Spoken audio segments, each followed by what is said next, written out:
Otra clasificación que se le da a las figuras literarias son aquellas de pensamiento que podríamos unir a las figuras sintácticas. ¿Por qué? Porque ambas tienen que ver con la disposición de las palabras o el orden de las palabras al interior de los textos.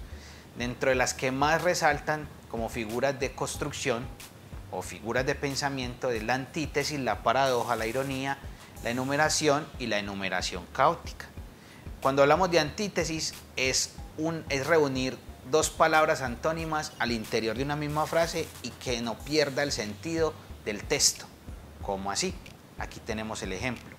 Se apagaron los faroles y se encendieron los grillos. Dos antónimos. Apagaron, encendieron, pero el texto tiene total coherencia. Se apagaron los faroles, se fueron las luces y se encendieron los grillos o los cucuyos. Para que una cosa suceda es necesario que la otra pase. Y son dos antónimos en una misma frase, pero no pierde el sentido. La otra, la paradoja. La paradoja son ideas distintas y de compleja comprensión, pero que no se oponen. ¿Cómo así? Por ejemplo, en el caso del texto 2 que aparece acá, dice, vivo sin vivir en mí y tan alta vida espero que muero porque no muero. Tal vez para comprender este texto es necesario saber el autor. Y dice Santa Teresa de Jesús. ¿Quién es Santa Teresa de Jesús?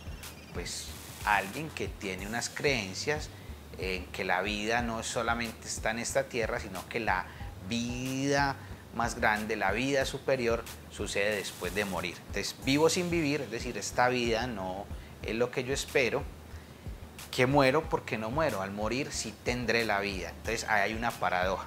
Aparentemente hay una contradicción, pero hay coherencia en lo que se dice. La ironía expresa lo contrario de lo que se piensa, ¿cierto? Yo digo una cosa afirmándola, pero lo que quiero dar a entender es otra. Por ejemplo, con los 380 puntos que sacaste en una prueba, estás listo para entrar a medicina en la universidad. Sabemos que lo que está tratando de decir acá es que los puntos no son suficientes para pasar a la universidad. Es decir, suena a veces como un chiste, un humor negro. Esa es la ironía, si lo queremos poner de una forma más clara. La enumeración es seriar una serie de elementos al interior de un texto, unos elementos que se pueden intercalar con conectores, entonces dice, o con signos de puntuación. Cuando Roma es cloaca, calabozo, catacumba, inmundicia, ventanas rotas, grietas, cornisas que se caen. Miren que la coma lo que está haciendo acá es enumerar unas características, por eso se habla de enumeración.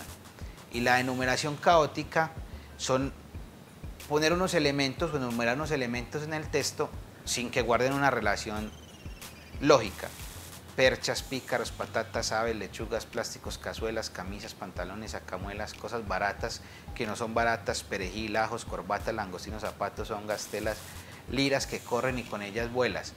Eso es un poema, es una construcción literaria, pero miren que un elemento con otro no tienen ninguna lógica entre sí, simplemente se da una enumeración caótica. El otro elemento o las otras figuras son las figuras sintácticas y tienen que ver con la organización de las palabras dentro de la oración. Ahorita lo decíamos, puede ser que repitan términos, que quiten términos o que alteren el orden lógico. Entonces, por ejemplo, el epíteto sería de la primera categoría de repetir términos. Entonces, miremos cuál sería el ejemplo. Ala ligera, roja sangre, hielo helado, cálido sol. ¿Qué es? Se están diciendo unas características que de por sí se entenderían. Las alas son ligeras, la sangre es roja, el helado es hielo, ¿cierto? O el hielo es helado y el sol es cálido. Es decir, se está poniendo o se está tratando como de repetir o enfatizar sobre un mismo elemento. La gradación es cuando yo organizo las palabras de una forma que sube o de una forma que baja. Por ejemplo, acude, corre, vuela. Entonces notemos, ir, acelerar, volar. Entonces va en un orden ascendente o en un orden descendente. Tierra, humo, polvo, sombra, nada. Entonces miren que va en forma descendente.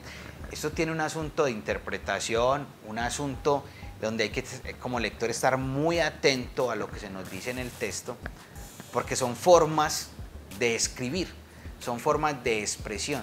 Y esto aparece muy continuamente en las pruebas saber, por eso tenemos que estar muy pendientes de estos. Y por último, las figuras fónicas, que son aquellas que tienen que ver con el sonido. ¿Por qué? Porque es una rima, es un retuécano, es una onomatopeya.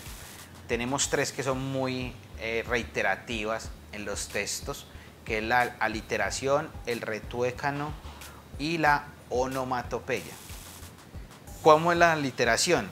Es la repetición de la misma letra o de la misma sílaba para lograr una sonoridad. Por ejemplo, sobre el tímpano cesa el siseo del fondo. Entonces, miren cómo suena.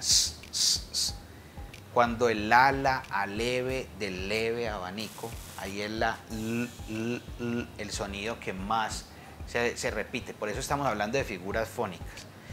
El retuécano consiste en repetir varias veces una misma palabra o una misma frase, y miremos cómo está. Un santo triste es un triste santo. Entonces miren que es como un juego de palabras, sin perder la lógica. Aquí no se está inventando simplemente por dar sonoridad a un texto, no.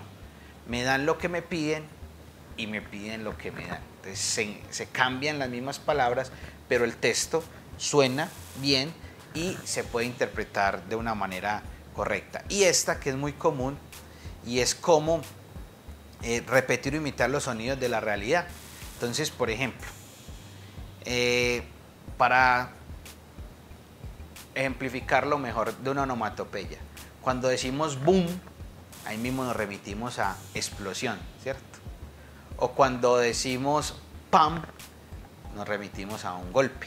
Esos son onomatopeyas, es decir, con unos sonidos reemplazamos unas palabras y el lector o el receptor entiende de esa manera. Entonces acá encontramos todo este conjunto de figuras retóricas, recursos literarios o recursos para la escritura que normalmente encontramos en los textos y con los que nos vamos a encontrar directamente en esas diferentes preguntas de prueba saber. Por eso es muy importante que los tengamos en cuenta.